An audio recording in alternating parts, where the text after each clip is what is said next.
Es que, como diría la hermana José, ¿en qué aspecto? Porque puede ser económico, puede ser de vida, o puede ser personal, ¿no? O sea, económico, Arturo y Minerva. Me gustaría ese estilo de vida. De pareja, no sé. El hermano Gustavo y la hermana que ya falleció. Pues es que cada hacemos Mañas, no sabemos. Exacto. Pero pues como la plantea la palabra, es un bonito matrimonio. Sí, en amor, en conversión y ternura. Yo en mis referencias de memes que he visto. Sí, la lista es el amor, comprensión y ternura. ¿No? Sí, ya muy Diego. Es un señor de situación de calle, así todo flaquito, que lo van a anexar, que dice que si no quiere apoyo, dice, no, yo necesito amor, comprensión y ternura. Pero creo que también andaba en el viaje. Ajá, es el tiempo de Pero es una canción, ¿no? ¿Sí? Es que como que me suena así la letra, pero no sé. Es una frase como de me agarraron como puerco. Ah, sí, Sí, papá es el de la canaca. Así de ese estilo. O el borrachito del foie. No, a mí me gusta el cómo te pasa, cómo te ese. Estoy mal con el lugar de poner otras cosas.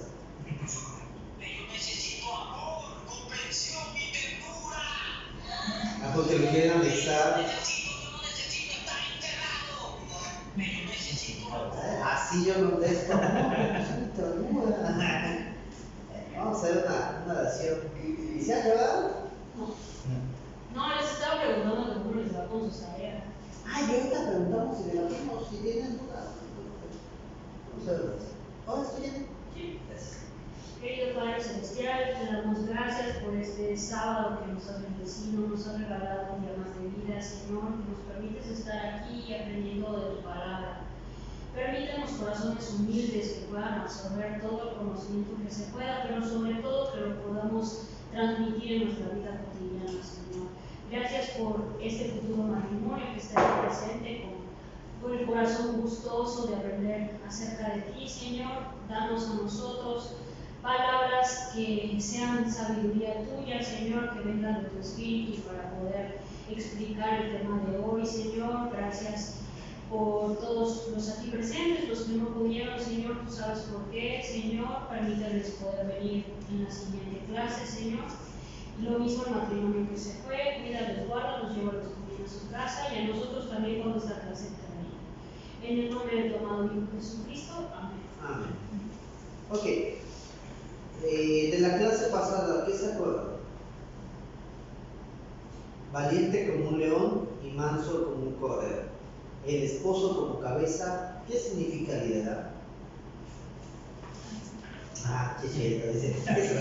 ¿Qué se acuerdan? Nada más para saber que no. ¿Algún punto? Ya vamos a la mitad de eso. Ay, ya está bien. Porque también ustedes dicen ya se van a poder casar.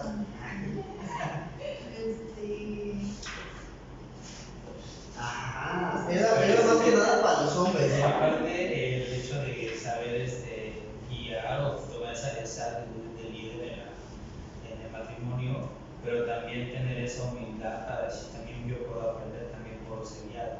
No es como que, pero si el hombre es el esposo, aquí lo que se llega a hacer, sino que es también mi esposa o mi esposa. Puede ser aparte de lo que me puede guiar y enseñar cosas. Exacto, porque mucho cristiano dice, la mujer calla y se somete a su esposo. Amén. No. Y el chiste es de que, no, el hombre en realidad tiene que ser primero dar el ejemplo, el ser sumiso, el enseñar con amor y, pues que me vas a casar. Y en base a eso puedo ser líder, pero también puedo ser manso y humilde para entender, para acatar y dar el ejemplo. Ok, no significa autoritarismo, ni tampoco la humildad ni sumisión, significa un segundo nivel inferior. Es, me someto porque te amo y veo que eres un hombre ejemplar, y yo quiero ser un hombre ejemplar porque te amo y en cariño te voy a demostrar eso. Ok, Entonces, yo leo mal y lean ustedes. La fe hermosa de la sumisión sin temor. Dios establece una norma de vida por la que pueden vivir juntos en matrimonio.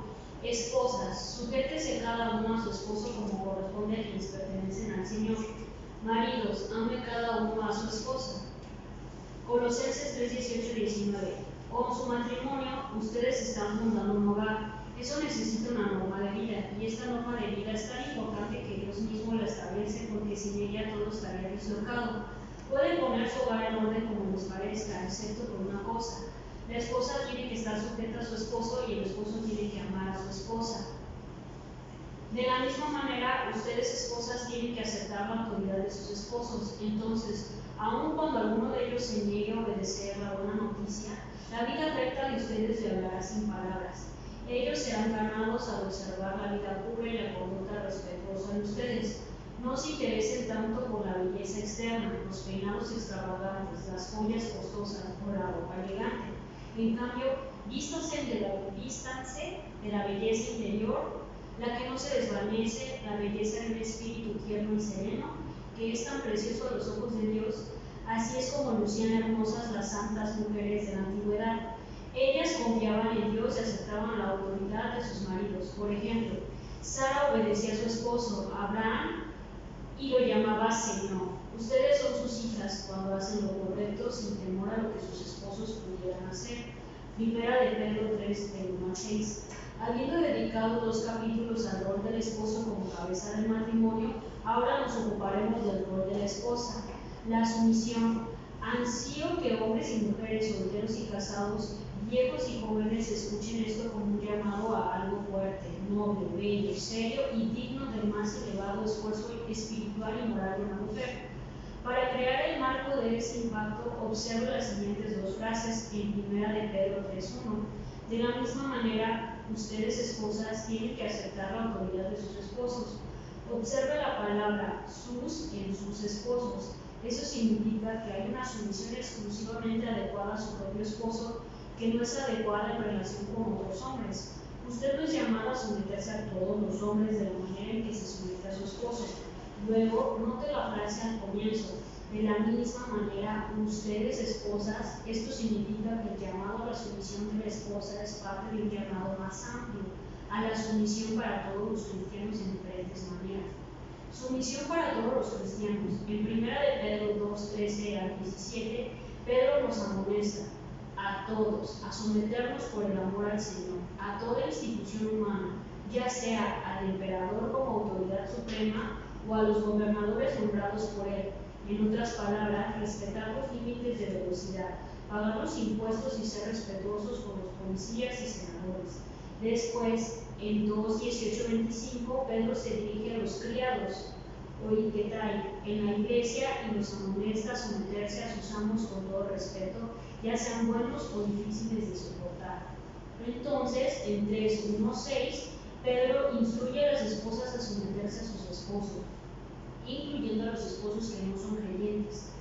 Esta es la parte en la que nos concentraremos en este capítulo.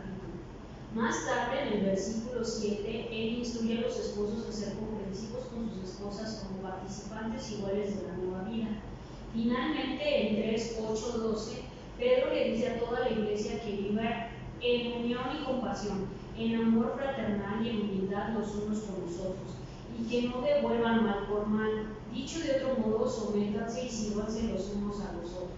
De modo que, como vimos en Efesios 5, la sumisión es una virtud cristiana más amplia que todos debemos seguir, y tiene sus expresiones apropiadas y únicas en varias relaciones. En este capítulo nos concentramos en la relación de la esposa con su esposo. ¿Cómo es la sumisión allí? Las raíces de la feminidad. Antes de que describa lo que es y no es la sumisión, observemos brevemente el poderoso retrato de feminidad que Pedro nos pinta en estas palabras. Lo que vemos son las raíces profundamente. ¿Sí? Como ¿quieres ver esto? Sí, sí, quiero ver. Arraigadas de la feminidad bajo el fruto de la sumisión. Son las raíces las que hacen que la sumisión sea algo tan fuerte y bello. Comencemos con el versículo 5. Así es como lucían hermosas las santas mujeres de la antigüedad. Ellas confiaban en Dios y aceptaban la autoridad de sus maridos. La más profunda raíz de la feminidad cristiana que se menciona en este texto es la esperanza en Dios. Las santas mujeres confiaban en Dios. Una mujer cristiana no pone la esperanza en su esposo o en conseguir un esposo. Tampoco pone la esperanza en su apariencia, inteligencia o creatividad. Ella pone su esperanza en las promesas de Dios. A ella se la describe en Proverbios 31:25. Fuerza y honor con su vestidura, y se ríe de lo por venir. Se ríe de todo lo que puede deparar el futuro porque espera en Dios.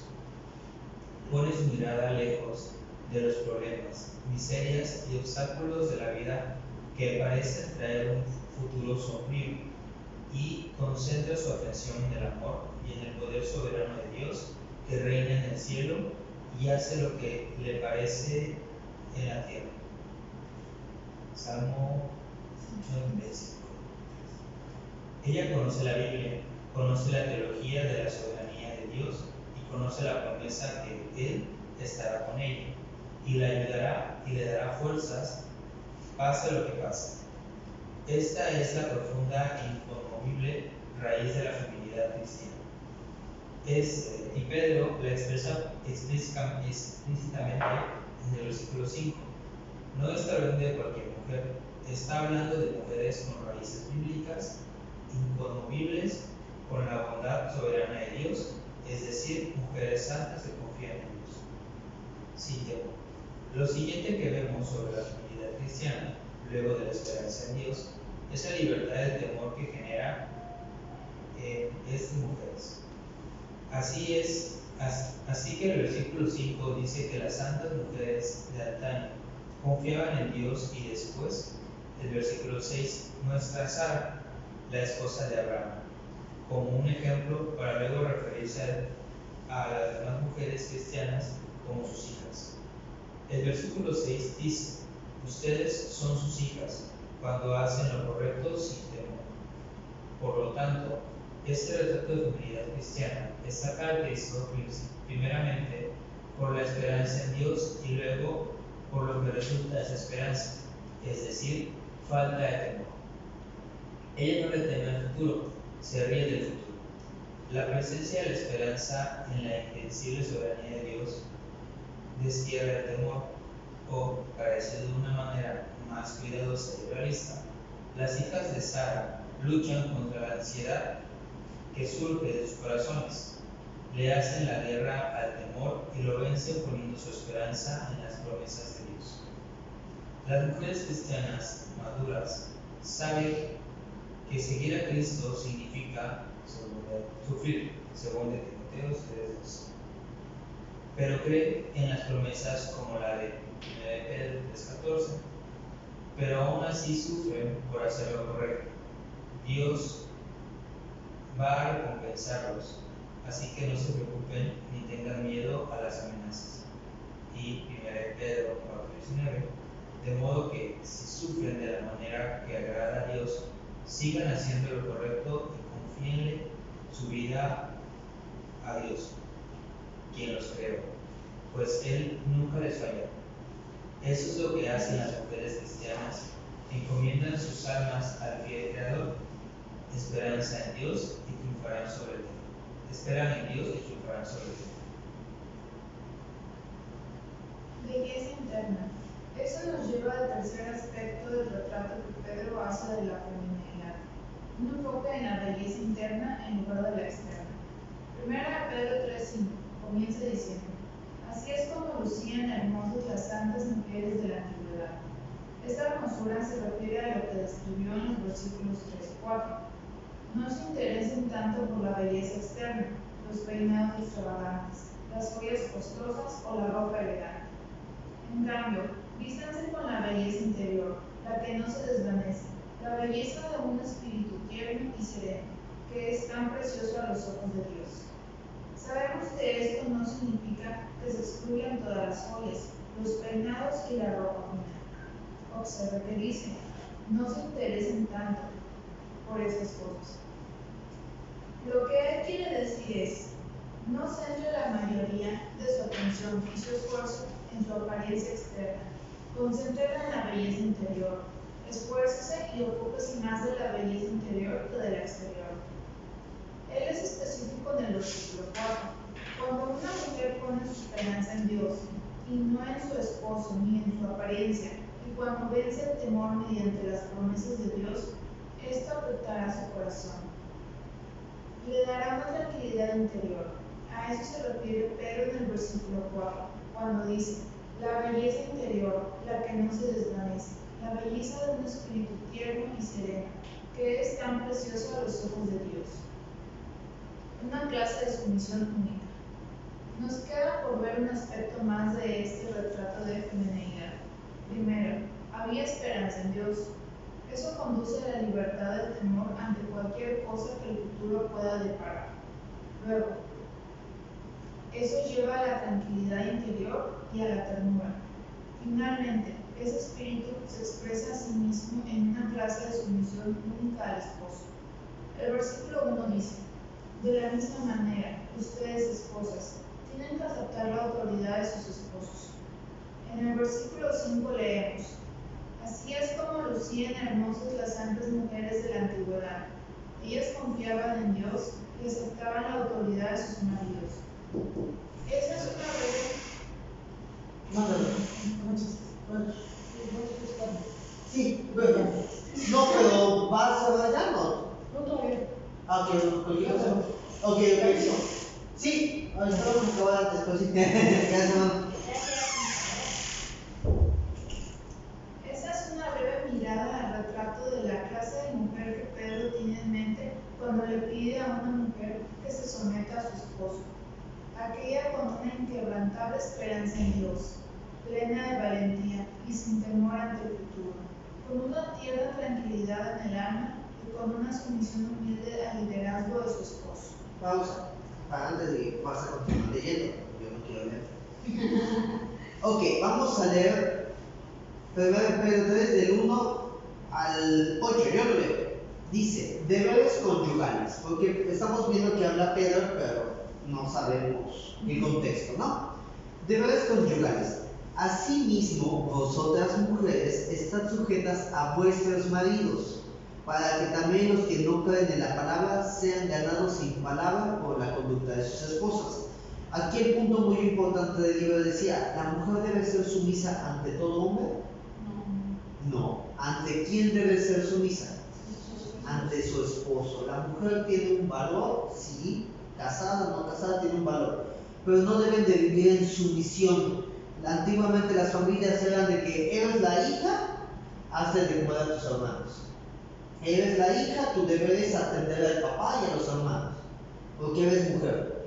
¿Y es sumisión? Sí, pero aquí vemos que debe haber una sumisión primeramente al esposo. Considerando vuestra conducta casta y respetuosa. Bueno, dice, para que también los que no creen a la palabra sean ganados sin palabra por la conducta de sus esposas. ¿Qué nos dice ahí? Bueno, yo entiendo que tal vez ella es cristiana, porque así me da a entender, tal vez su marido no. Entonces ella, en vez de ponerse al tú por tú con sus acciones mediante Cristo, pues puede que lo promueva o pues dé ejemplo para. Muy bien, o sea, entonces vemos que muchas veces el liderazgo es para el hombre, pero hay excepciones en el cual Pablo aquí está escribiéndole a gente cristiana, gente que tiene un conocimiento, unas ganas de aprender una conducta. Y vemos que Pablo le dice, efectivamente, si tu mujer eres creyente, pero tu esposo no pelees. No te quieras mostrar como que no, la Biblia dice. ¿Cuántas veces personas no conocemos que la Biblia dice y así lo que es? O sea, dice, sé sumisa, sé humilde y mediante tu buena conducta gánale. Que él vea que eres una mujer diferente, que es sumisa, entendible, apacible, y eso muchas veces gana más que una pelea. Entonces dice, considerando vuestra conducta casta y respetuosa, vuestro atavío, o sea, tu interés, que no sea el externo de peinados ostentosos, de adornos de oro o de vestidos lujosos, sino el interno, el corazón, en el incorruptible ornato de un espíritu afable y apacible. ¿Qué es afable? José. ¿Qué es afable, nene? Vamos a completar. ¿Quién puede googlear? Porque sí me suena eso, pero vamos a completar más afable. Porque escucho mucho que dicen, esa persona es bien afable. A mí me han dicho, eres bien afable. Bueno, A mí me han dicho, eres tan afable, te da gusto platicar con una gente afable como tú. Entonces yo también quiero saber qué me están diciendo. ¿Por qué me describen como afable? Significa una persona agradable, amable o afectuosa. Así soy. Ok, gracias. Sino el interno del corazón, en el incorruptible ornato del espíritu afable y apacible, que es de gran estima delante de Dios. Dios te dice, sé amorosa, tranquila. También dice que la mujer contenciosa, la mujer que llega a pelear y que por todo te la hace de show, o las novias tóxicas que ahorita se puso de moda, que busco una tóxica que me tenga alineada. Lo dicen por diversión porque no lo es. Dice la Biblia que es comparada con la gotera continua, que es, no necesita gran cosa, no necesita ser, ¿cómo se llama? Fuerte, nada más constante. ¿Y qué hace una gotera continua? Rompe una piedra, la perfora, llega a hacer mucho daño. Porque así también se ataviaban en otro tiempo aquellas santas mujeres que esperaban en Dios. Entonces, una mujer creyente, como decía Dayana, si se convierte y su esposo no lo es, ella debe de confiar en Dios y mediante su conducta Dios puede llegar a obrar en el corazón del esposo. No gano nada con pelear, no gano nada con oponerme a autoridad, me someto a ti en amor, te hago tu guiso, te consiento, te mimo, todo, porque el Señor pide que yo como esposa creyente me someta a mi esposo aún así. Y con mi conducta y todo puedo generar en él un cambio. Entonces, esperas en Dios porque confías en que Él va a hacer. Porque así también se ataviaban en tu tiempo, las mujeres santas esperaban en Dios, estando sujetas a sus maridos, como Sara obedecía a Abraham, llamándole Señor, de la cual vosotros habéis venido a ser hijas. Vosotros, maridos, igualmente vivid con ellas sabiamente. ¿Cómo adquiere uno sabiduría humanamente en el mundo? ¿Cómo se cataloga una persona sabia? que ya está vieja, que tiene mucho conocimiento, Que ha que vivido, ha pasado muchas ¿no? cosas. Ok, ese es el mundo. Ahora, bíblicamente, ¿cómo creen ustedes que es una persona que se le puede catalogar sabia? Que tiene temor de Dios. ¿Tiene temor de Dios? Conociendo la palabra. Conociendo la palabra, muy bien. Dice la Biblia, ¿cuál es el principio de la sabiduría? ¿Cómo puedo llegar a ser sabio? Con el temor a Dios. Pero no es un temor de, uy, qué miedo, uy, me va a castigar, como siempre han venido a decir, ¿no? La iglesia tiene sujeta en una moralidad falsa al individuo, porque se va a ir al infierno y con ese temor lo tienen sujeto y piensan que son santos.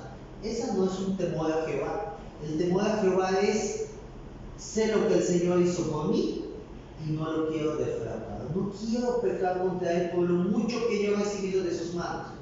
Y ese temor en que se me presente una situación y no quiero defraudar a mi Dios, ese es el temor que debemos de tener. Entonces, el principio de la sabiduría es el temor a Jehová. ¿Y cómo yo tengo temor y entiendo lo que el Señor quiere de mí? Mediante su palabra. Entonces yo adquiero sabiduría bíblica mediante su palabra y en base a eso no quiero fallarlo porque sigo los lineamientos. Ok, entonces dice, vosotros maridos igualmente, vivid con ellas sabiamente. ¿Qué me conviene hacer con mi esposa? ¿Cómo me conviene tratarla? ¿Cómo me conviene? Si yo sé que a mi esposa le molesta un chiste o una conducta de mí, por ejemplo, ¿cuál era la que te molestaba? Que luego te molesta, que soy terco, ¿no? que soy así insidioso. ¿Qué me dice la Biblia? Sé sabio. Si sabes que eso va a provocar en ella un porque todavía somos impulsivos. Si sabes que de eso va a provocar en ella un corazón lastimado, porque te he dicho varias veces que no lo hagas, no me gusta. Y yo, o sea, no estoy viviendo sabiamente. Dando honor a ella como al vaso más frágil, como coheredera de la gracia de la vida, o sea, como coheredera de Dios, hija de Dios, para que vuestras oraciones no tengan esto. Más adelante podemos profundizar en eso, pero me dice que la debo de cuidar como un vaso frágil, como algo delicado, como algo que yo debo de velar por ella y tenerla así, no me la toque. Entonces, nuevamente, si yo soy insidioso, soy burlón, soy menospreciador, soy jactancioso, soy sarcástico hasta débil, no es vivir sabio y la estoy lastimando. Bueno, entonces, esto es lo que nos dice Pablo a los creyentes, a los cristianos, a las mujeres, y continuamos. ¿Dudas de aquí de lo que dice Pablo? Estamos en la sintonía. Continúa. Porque yo no quiero leer. Una clase de solución única. La tristeza de la verdad. Ah, te estoy diciendo, están atentos. La tristeza de la belleza menospreciada. Es muy triste que en nuestra sociedad, e incluso en la iglesia, se menosprecien o simplemente se pasen por alto los roles diferentes y complementarios del liderazgo bíblico para el esposo y de la sumisión bíblica para la esposa. Algunas personas sencillamente los descartan como si fuesen sobras de una cultura subcristiana del primer siglo. Otros los distorsionan y los usan indebidamente. Anteriormente mencioné que de hecho me reuní en mi oficina con un esposo que creía que la sumisión significaba que su esposa no debía de ir de una habitación a otra de su casa sin pedirle permiso. Esa clase de distorsión patológica hace más fácil que la gente prescinde de textos como estos en la Biblia. Sin embargo, la verdad del liderazgo y de la sumisión ciertamente está aquí y es realmente de él. Cuando se la ve vivida con la marca de la majestad de Cristo en ella, la reciprocidad del servicio sin anular la realidad del liderazgo y la sumisión. Es un drama maravilloso y profundamente gratificante. Por lo tanto, reflexionemos sobre este texto primero, acerca de lo que no es la sumisión y después sobre lo que sí es. Lo que no es la sumisión. Basado en 1 Pedro 3, del 1 al 6, tenemos 6 ejemplos de lo que no es la sumisión. La sumisión no significa estar de acuerdo con todo lo que dice su esposo. Puede ver eso en el versículo 1. Ella es cristiana y él no. Él tiene sus ideas acerca de la verdad suprema, ella tiene otras. Pedro le pide que sea sumisa, asumiendo que no se someterá a la opinión de él acerca de lo más importante del mundo, es decir, Dios. Así que sumisión no puede significar someterse a estar de acuerdo con todo lo que su esposo piensa. 2. Sumisión no significa dejar su cerebro o voluntad en el altar de bodas. No es incapacidad o poca intención de pensar por usted mismo. Aquí tiene a una mujer que escuchó el Evangelio de Jesucristo, reflexionó, evaluó las afirmaciones de Jesús sobre la verdad, percibió en su corazón la belleza y el valor de Cristo y de su obra, y lo eligió. Su esposo también lo escuchó. De lo contrario, Pedro probablemente no hubiese dicho que él se niega a obedecer la buena noticia. El esposo escuchó el Evangelio, pensó y no eligió a Cristo. Ella pensó en sí misma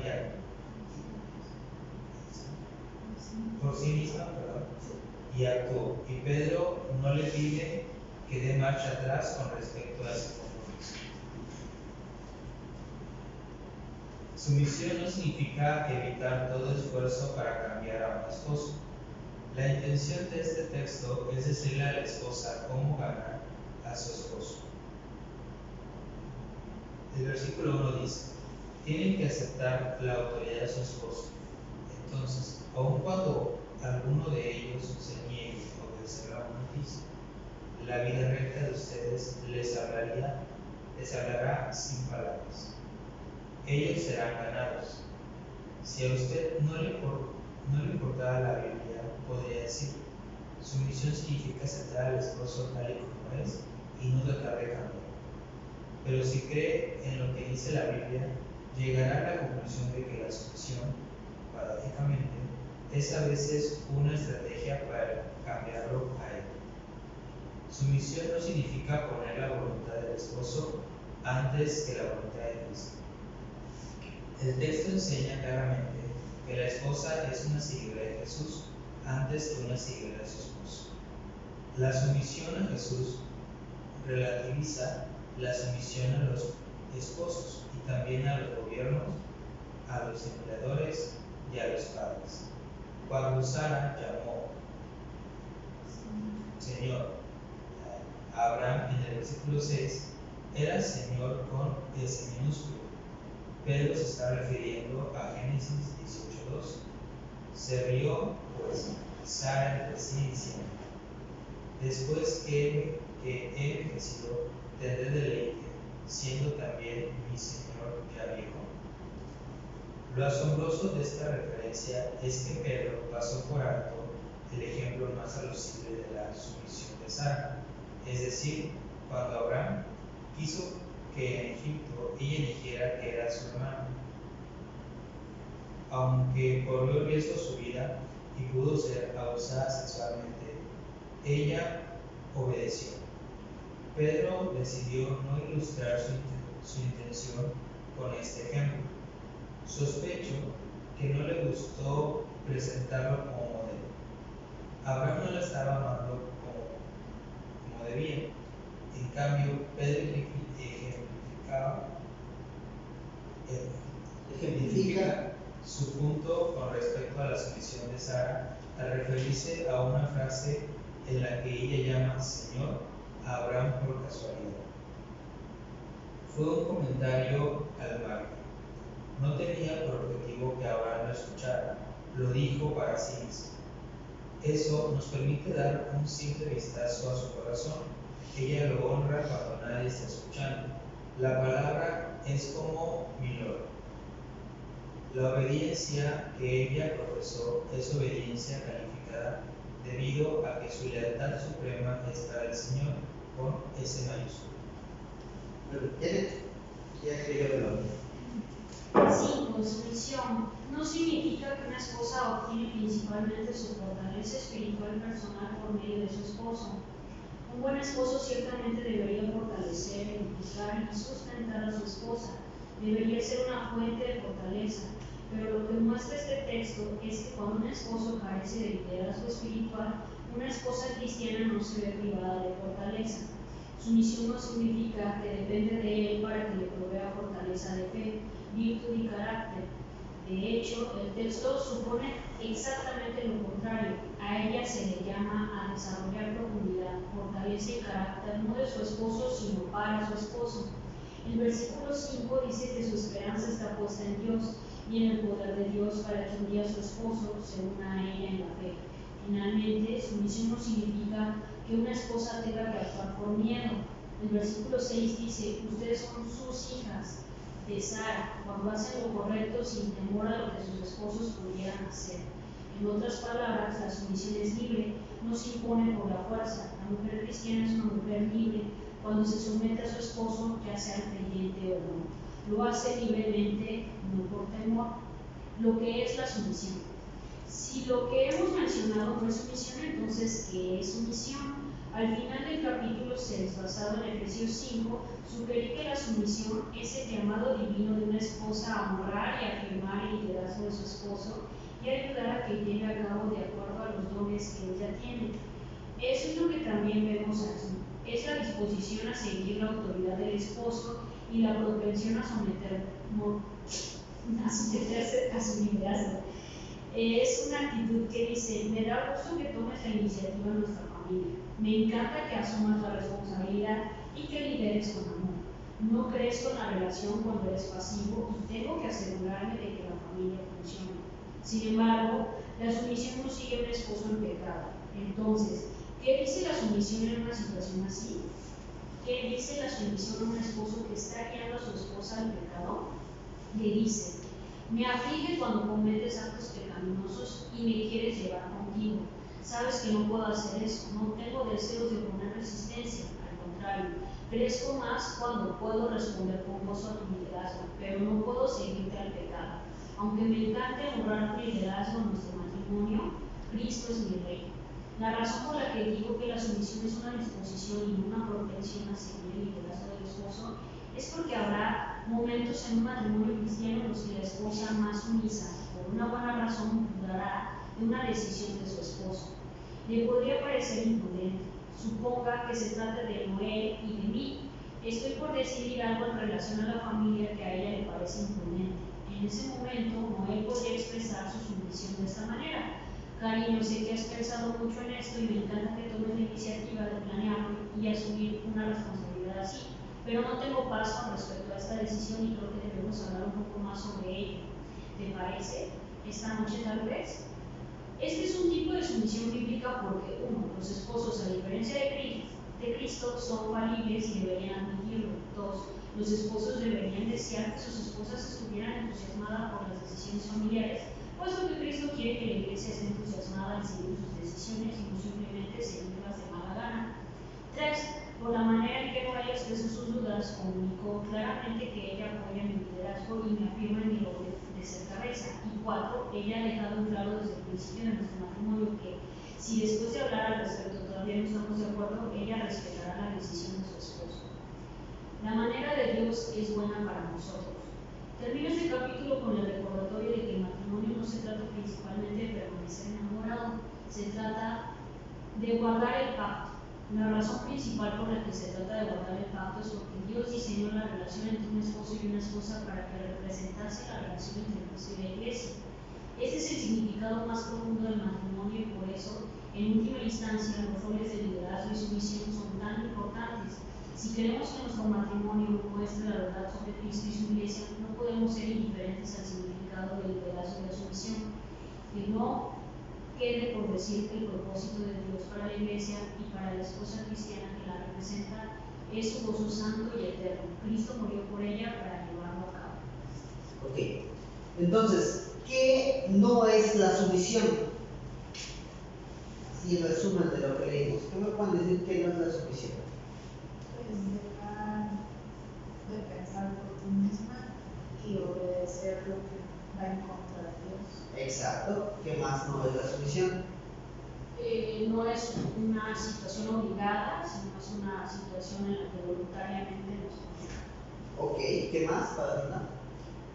Poner de primero la voluntad del esposo encima de Cristo. Exacto, entonces, hay una comparación que me vino a la mente, que con el gobierno, el cristiano o la mujer cristiana, a pesar de que su esposo no sea cristiano, tiene que someterse, pero siempre y cuando no la lleve a pecar. Por ejemplo, el esposo es aquí que le gusta la fiesta y la lleva a una fiesta y oye, vamos a hacer un cambio de pareja si te vas. No, o sea, soy sumisa, pero no me obligues a hacer cosas que no. Entonces, aquí vemos que la mujer tiene que tener prioridades, es decir, primeramente el Señor, y en base a eso, sacrificialmente doy mi voluntad para someterme a mi esposo siempre y cuando yo no tenga que confiar ciegamente en él. Como habíamos visto en las clases pasadas, el esposo es una tipografía de Jesús, solo que, como decía el libro, el esposo falla, el esposo se equivoca, el esposo peca. Entonces, nuevamente regresamos. La mujer cristiana debe de saber cuando el esposo no es cristiano. ¿Cuántas veces, o no lo vemos aquí en la iglesia, si ustedes bajan a la femenil, ¿cuántas hermanas son? Como 20, Y si bajas a los varones, ¿cuántos son? como 6. O sea, siempre la mujer es más pegada y más devota. Tristemente el hombre ha rechazado su rol de líder. Entonces, en este caso, la mujer como ayuda idónea debe de aprender, incluso en amor, a guiar a su esposo para cederle la batuta. Si el esposo falla, como decía el libro, en amor lo puedes corregir, Y el esposo en amor debe de entender cuál es la conducta que debe de llevar. La mujer mediante su conducta puede ganar al esposo no creyente y fomentar el enriquecimiento. ¿Algo que quieras decir? Como comentario, a mí me gusta que el libro primero se explica lo que el judío, por ejemplo, tenía que someterse, hablando del varón, ¿no? Porque pues, se relaciona a la mujer con el sometimiento, pero lo explica en un sentido de que es general, no es único y exclusivo para la mujer. Y pone varios ejemplos de cómo el judío se tenía que someter en diferentes situaciones de su vida, ¿no? Por ejemplo, al amo, ¿no? A su jefe, ¿no? Estuviera él mal o fuera agresivo o no tomara las mejores decisiones, y eso nos dice el autor, ¿no? Que pues ellos tenían, por su fe, que pues, bueno, someterse a hacer lo que él quise al gobierno en turno, ¿no? O sea, para la época de Cristo pues era el romano, que era muy terrible, ¿no? Entonces pues tenían que pagar sus impuestos y ser obedientes. Entonces no era una, me gusta que lo explique así, de que es una situación general como cristianos someternos, porque pues sí se malinterpreta luego o se escucha hasta cierto punto, siento yo, que como que deshonroso, ¿no? Así como que más ligado al servicio, más ligado a que tú no tienes opinión, más ligado No vales. Ajá. Entonces es una actitud noble como el cordero que representa a Cristo, ¿no? Confío en mi pastor y me lleve a donde me lleve, ¿no? Yo no me preocupo de eso, confío en esa situación, ¿no? Así son los corderitos, ¿no? A donde los lleve el pastor y ellos no saben ni por dónde, ¿no? Van fielmente detrás de él, y regresan fielmente, conocen su voz y le siguen, ¿no? Entonces, me gusta, me parece importante, así como lo desmenuzó en este capítulo el autor, de ejemplos varios en los que el pueblo judío tenía que someterse. Nada más ahí como comentario. Y por ejemplo, hablando de sometimiento, nosotros como cristianos, si el gobierno me dice pagas impuestos, tengo que pagarlos. Si el gobierno me dice tienes que hacer servicio militar, tengo que hacerlo. O sea, me someto a mis autoridades. Porque la Biblia me dice obedece a tu amo. El gobierno es mi amo, mi autoridad y tengo que someterlo.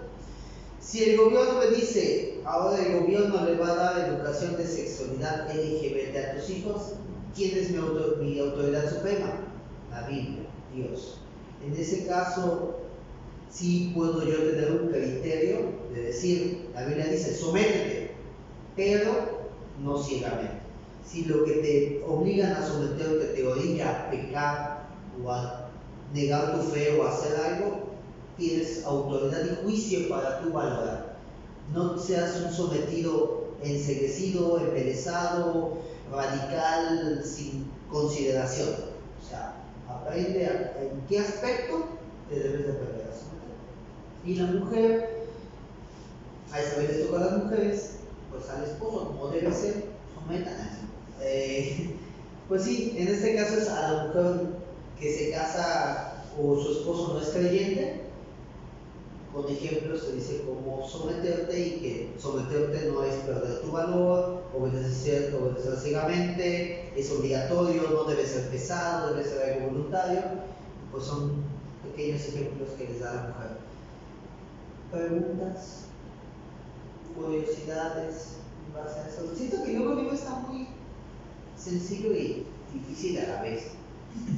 Sí. Es que está sencillo porque, bueno, yo que soy así, lo entiendo, pero sí me gustaría profundizar más, pero siento que me desviaría de lo que ya está entendible. Entonces siento que si yo digo algo voy a echar choro y me voy a cambiar de tema. Entonces eso es como que digo, quiero hablar más, pero sí está entendible el libro, sí, no tienen así que digas, ¿y esto qué es? ¿No? Esto yo lo veo muy fácil. ¿Sí saben por qué el Señor nos compara como ovejas? Parece que hay llenas de ovejas, aprovechando que puedo hablar. ¿Sí? Sí sabes que la Biblia menciona que somos ovejas y Él es nuestro pastor. ¿Por qué nos compara como ovejas? ¿Por qué cae? Un dato curioso de ovejas.